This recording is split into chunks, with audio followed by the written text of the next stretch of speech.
নাম ছিল ছেলেটার অরণ্য। গ্রামের এক নিঃশব্দ কোণে জন্ম। বাবা দিনমজুর, মা গৃহিণী। অরণ্য ছোটবেলা থেকেই পড়াশোনায় ভালো ছিল। সে চেয়েছিল শহরে গিয়ে পড়বে, বড় হয়ে মা বাবাকে ভালো জীবন দেবে। মা সবসময় বলতেন, তুই মানুষ হইলি, আমি শান্তিতে মরতে পারবখে। অরণ্য অনেক কষ্টে একটা কলেজে ভর্তি হল।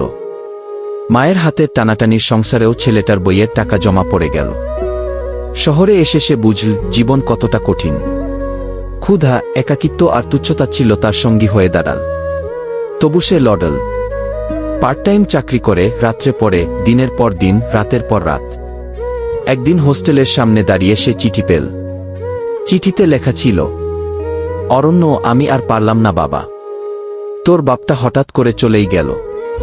পেট চালাইতে গিয়ে হাড় ভাঙছে, ডাক্তার টাকাই চাই, শুধু ওষুধ না। শেষবার বলছিল, আমার অরণ্য মানুষ হইব, আমি চোখে দেখব।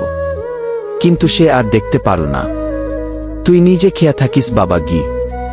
মা। অরণ্য চিঠি পড়ে নীরব বসে ছিল ঘন্টার পর ঘন্টা।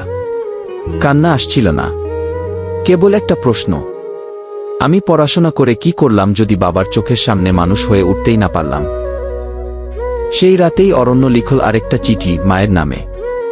মা, আমি ফিরে আসছি। চাকরি, স্বপ্ন, ডিগ্রি সব থাক, আমি তোর হাত ধরে থাকতে চাই। আর হারানোর মতো কিছু নেই মা, তুই শুধু বলিস তুই আছিস গিয়ে। পরদিন অরণ্য চলে যায় গ্রামে। মায়ের হাত ধরে বসে থাকে ঘন্টার পর ঘন্টা। আর প্রতিদিন বাবার কবরের পাশে দাঁড়িয়ে বলে, বাবা, আমি মানুষ হয়েছি না হয়নি জানি না, তবে আর কাউকে হারাতে চাই না গি। এই গল্পটা আমাদের স্মরণ করিয়ে দেয়, সবচেয়ে বড় সাফল্য হল ভালোবাসার মানুষদের পাশে থাকা, যতক্ষণ তারা আছেন। তো বন্ধুরা, গল্পটি কেমন লাগলো কমেন্ট করে জানাবেন। অবশ্যই চ্যানেলটিকে সাবস্ক্রাইব করবেন নতুন নতুন ভিডিও পেতে।